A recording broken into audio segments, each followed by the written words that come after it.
lately in the last couple of days with people telling me about unusual preparation in the Puerto Rico region. That, you know, and again, I don't know if this is just internet rumors but, you know, people are telling me that people in Puerto Rico are aware of things like body bags and, you know, coffins and stuff being shipped and stored in Puerto Rico.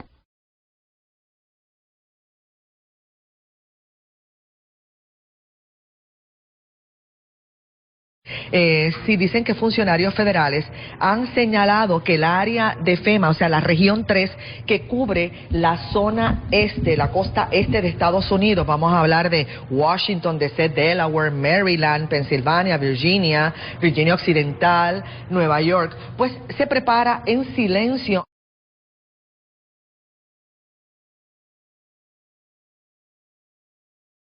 Good morning, ladies and gentlemen. This is J.R. Moore coming to you live from deep in the mountains of the Missouri Ozarks on Wednesday, the 2nd day of October, year of our Lord 2013. Welcome to the John Moore Show. We have Professor James McCanney waiting for us. John, good morning. How are you? Real good, sir. I went to check the time of the official U.S. government time clock this morning, and it was shut down because the government was shut down. They shut down this website. Which is an automated system that doesn't require any human beings to attend to. I was a bit shocked, Jim, and I guess you're not surprised, though, are you? Yeah, the same thing happened with the NASA websites, and so these are automated. They're already funded. They're already paid for, and it makes you realize that we literally do not have any more federal government. Yes. It's gone. It's gone. And well, that's the intent. This, John, this made me realize that this would be the time.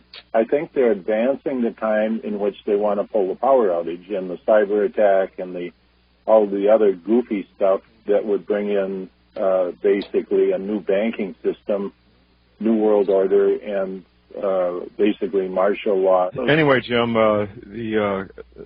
the news, of course, for quite a while, a number of months here, have been Comet Ison. There's been a lot of disinformation put out there, speculation fueled by NASA.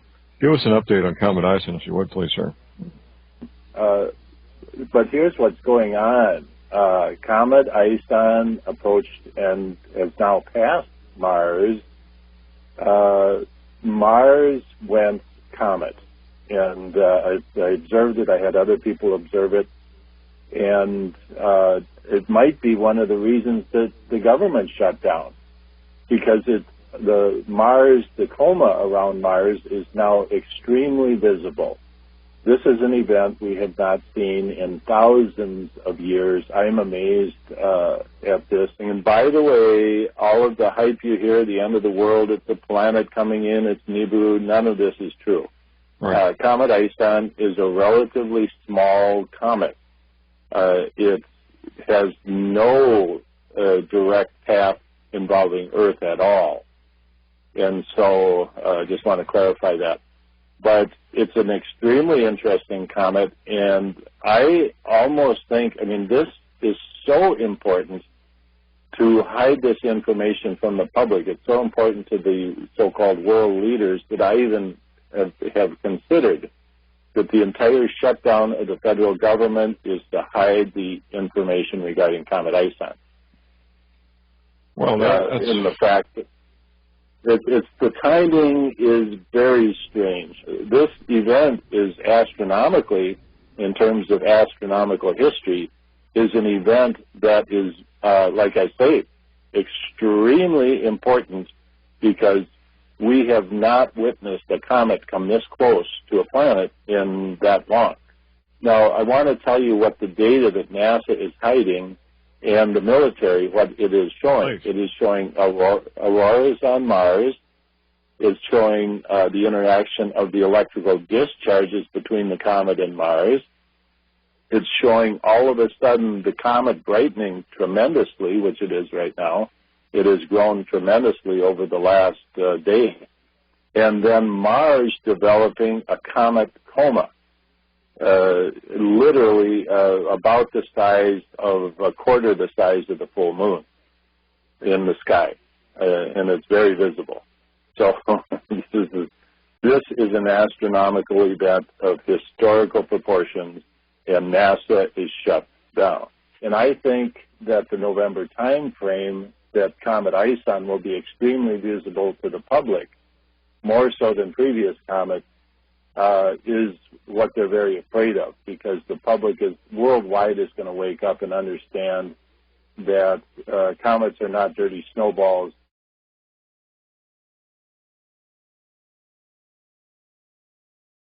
There's been a lot of earthquakes, including the Atlantic region. A major catastrophic thing will be happening in Region 3, and I should not even have said that to you now, because the source that I got it from, I said if I were you, I wouldn't even tell people that, because they're going to think you're a wacko. Because how do you predict a national catastrophe? You can't predict that there's going to be a... Unless you're tracking a space object and, yes. and you can pinpoint where you think this thing is going to make an impact. Yes, you're right, and but that's one of the stories one of the things that has been on the list. Okay, you listed that UN peacekeepers doing training, a 9-week training, including urban warfare. Were these? I assume these are foreign troops. Where was the training being done? I can't. I'm not going to say. All right. In the U.S. or around the world? I would say both. Okay. That's all I'm going to say. Okay. And you said that there were like nearly 400,000 troops involved in the training? Whatever I said, I stand by. Okay. Is there anything unusual about that? No. Okay. I don't think there's anything unusual about any of them individually, but when you group them all together, and it's the timeline. Okay, so... The timeline is what's the thing I discovered. I wouldn't have thought anything of them if they'd have been done individually over a year's period of time. But when you take them all as a group and have them all being delivered by September 28th, and then look at all the other things that are happening, put all those things together, and it scares the living crap out of you.